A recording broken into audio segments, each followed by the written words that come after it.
All right, now there's more that can be done with sampling, a lot more that can be done with sampling, quite honest. And we're going to be touching on a lot of it as we go through the remainder of this course. But the first thing that I wanted to do is just make sure you were aware of the fact under the external source button, it says input settings. And if I hold shift and I press external source, so in the input settings here, we can determine the recording BPM. This tempo also gets assigned to the sample that you recorded. In terms of the mixing, if we want to resample the audio from the SP404 in addition to what's coming from the inputs, we could do that. If we only want to record from the external input, then we can set it this way as well. And then we have the level. All right. Now, what's great about this is if we press the encoder, we can also add input effects. Now, the SP404, in addition to being a sampler, is a very, very capable effects processor. In fact, it's one of the main ways that I personally use it because it has such high quality effects that are very easy to manipulate. If you want to record audio into the SP404 and have effects applied to the audio, going into the input settings and choosing an input effect is a great way to do this. And this is a nice way to bridge the gap between sampling and processing your samples. The SP404 has 4 effects buses, and we're going to go into that in a lot more detail in the next section of the course. But for now, the input settings allow you to access a 5th effects bus that's not in the effects settings. So that's why it's good to talk about it separately. I brought back my little cute microphone. Yo, yo, yo, yo, yo, yo. And right now I'm going into the SP404 completely dry because the effects have been bypassed. What's great about the input effects is that you get access to a couple effects. A few, I guess, would be the technically correct term. You get access to a few effects that are not available in the 4 regular effects buses. And this is really great if you're using a microphone. For example, I should explain this. When I'm in this menu, I can see that there's a little dotted line showing me what row is currently selected. And if I press the encoder, now I can change this from bypass to hello. Now, this is auto pitch. And oh man, I sound crazy. Let's increase the pitch here. Oops. I have to go there.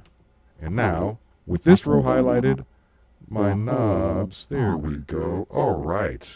That sounded insane. Okay, and let's go down to the next row. And maybe instead of being chromatic, let's put this in the key of, my son likes the key of D minor. Don't want to be robotic? Sure, why not? Hello. Okay, so now I'm just speaking in one key. I can record myself like this if I want to. Sounds a little ridiculous, but I don't mind. Or I could go back up here, and let's say maybe I want a vocoder.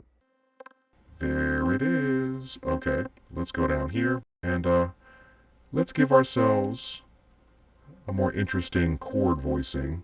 Hello, hello, hello, hello. I like darker stuff though. Let's go for something minor.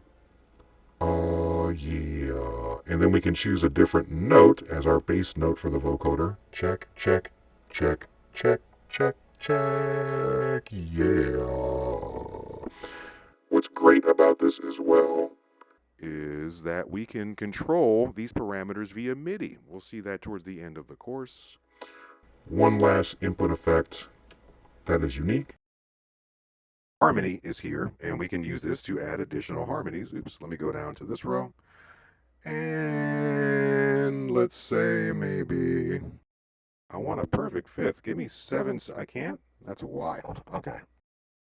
Whatever, that's fine. So just the forming here? Oh man, That's insane. And if we go down, let's change the key. Maybe we'll go F and change the harmony from a perfect 5th, a 7th. Sure, why not? This is a little, I don't know how much, well, I guess the pitch is too high. Let's go ahead and adjust the pitch to something else. It's wild. The point is, you have a lot of flexibility when it comes to how you process the samples going into the 404.